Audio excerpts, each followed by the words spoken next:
Hey guys, I wanted to do one more video review before 2021 ends, and because I've been anticipated for this film all year long, since I found out about this movie, I've been dying to see it since it's been released.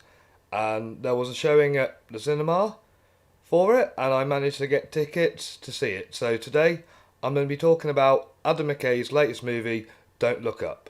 Let's get into it. How big is this thing, though? Like, can it destroy my ex-wife's house? Is that possible? There's a 100% chance that we're all going to die! Kate? Hey. Well, the handsome astronomer can come back anytime, but the yelling lady, not so. Not so much. So, Don't Look Up is a 2021 satirical sci-fi comedy film written and directed by Adam McKay. The film stars Leonardo DiCaprio and Jennifer Lawrence, who are playing two astronomers trying to warn mankind via media tour because they've discovered a comet that's about to destroy Earth. But unfortunately, nobody cares. Do you know how many the world is ending meetings we've had over the last 2 years? Drought, famine. Hole in the ozone is so boring. The supporting roles are played by a large ensemble cast that features Rob Morgan, Jonah Hill, Mark Rylance, Timothy Chalamet, Tyler Perry, Ron Perlman, Ariana Grande, Kid Cudi, Himesh Patel, Melanie Lidinsky, Kate Blanchett and Meryl Streep. That's right, this is the second film I've reviewed with Timothy Chalamet, and check out my review of Dune as well. The film is considered a satire of apocalyptic events, the media, the government, the response to climate change, as well as humanity and society as a whole. Don't Look Up was released in cinema on the 10th of December 2021 and will later be released onto Netflix on Christmas Eve. So far, Don't Look Up has received mixed reviews from critics.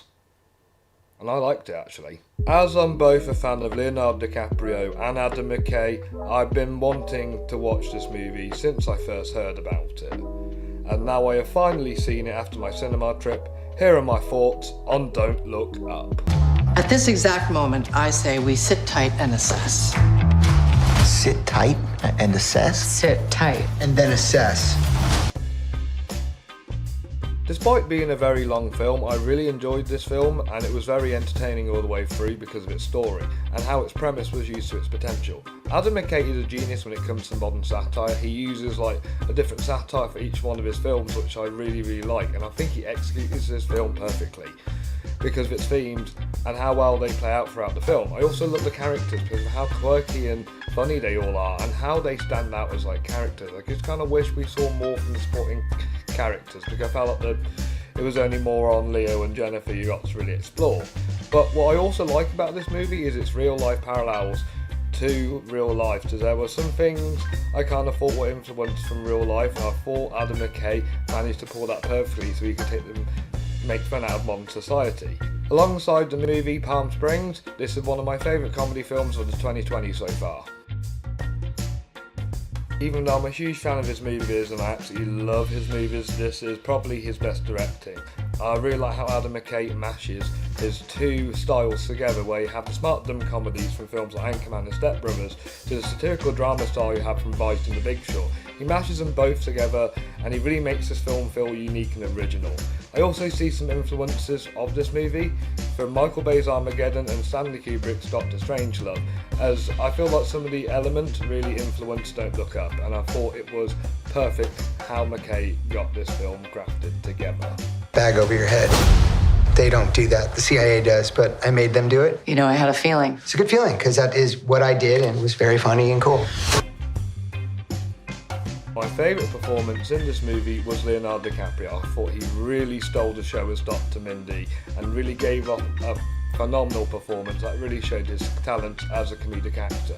I can see how this role has shaped DiCaprio more as an actor, and I felt like he's matured in this role really well, and I can also see him doing more comedy films thanks to his role as Dr. Mindy.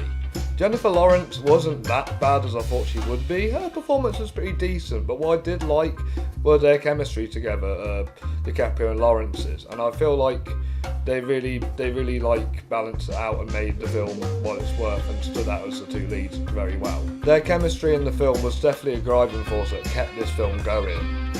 it really helped added to the entertainment value because of how well they played their characters. Out of the supporting cast, Meryl Streep's performance as the president was definitely a highlight because I felt like she played a perfect parody of former President Donald Trump and really shined out the supporting cast. I did like some other people in this cast. Cate Blanchett was phenomenal as Brie. Eventry, I thought she was really good, really good. She was completely unrecognisable as well.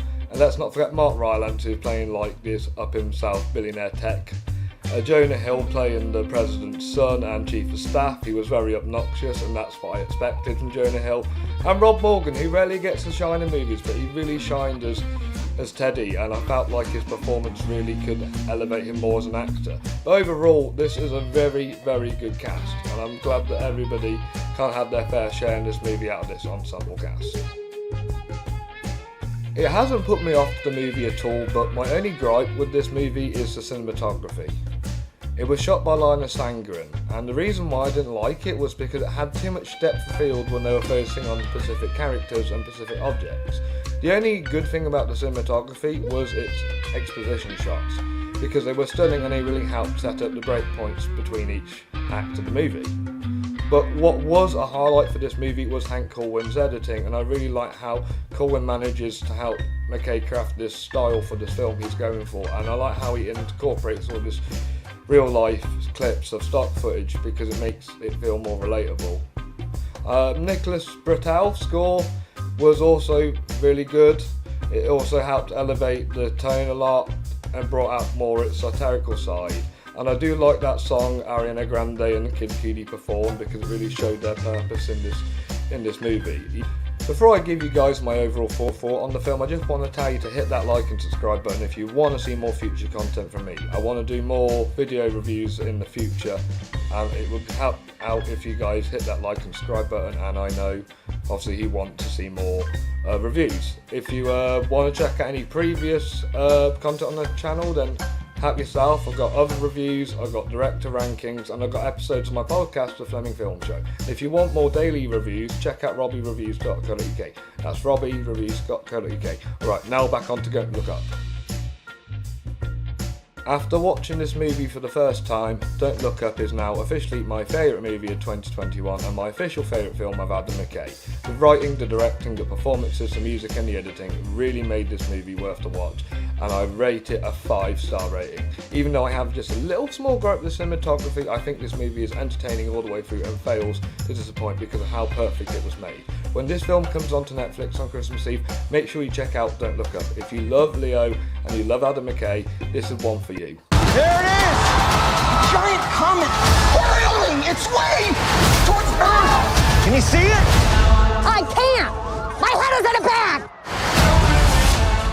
Hey guys, I just wanted to thank you guys for watching this video. If you've already seen Don't Look Up, then let me know your comments down below what you think of the movie. And also let me know other movies you want me to review in the future. Obviously a lot of big movies are coming out next year, and I want to try and review more later movies for the YouTube channel. So if you want me to review something that comes out in January, like Nightmare Alley, Belfast or Licorice Pizza, then drop in the comments below. Don't Look Up, I loved completely, and I'm glad it's going to be a big contender for the Fleming Awards. And make sure you come back, check out the nomination ceremonies on Christmas Day. We have Justin Doyle, who is going to be co-hosting the event with me, and some very good special guests. It's a big project I've been working on all year, and I can't wait to get it released. Anyway, enough from me. Hope you guys have a great day, and I'll see you very soon. Bye bye.